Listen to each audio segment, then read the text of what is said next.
अस्सलाम वालेकुम nursery class. कैसे हैं आप सब? मुझे उम्मीद है कि आप सब बिल्कुल ठीक होंगे। अच्छा बच्चों, कल हमने पढ़ा था ज़ाल के बारे में।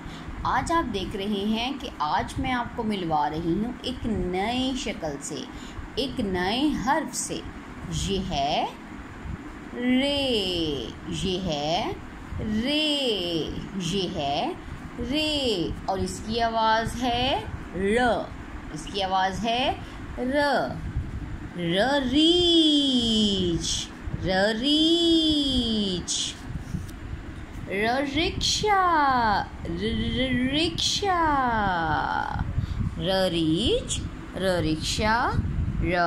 रेलगाड़ी, रेलगाड़ी। अब आप इस तस्वीर में देखें, रिक्शा, रिक्शा।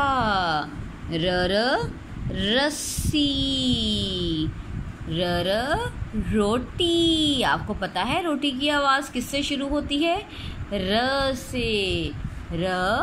रीच, रेलगाड़ी। चलिए नज़र पढ़ते हैं। रेलगाड़ी जब भी आए, चुक चुक चुक चुक शोर मचाए।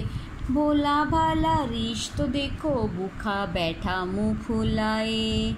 राजा रिक्शे में बैठा था, हाथ में उसके एक थैला था।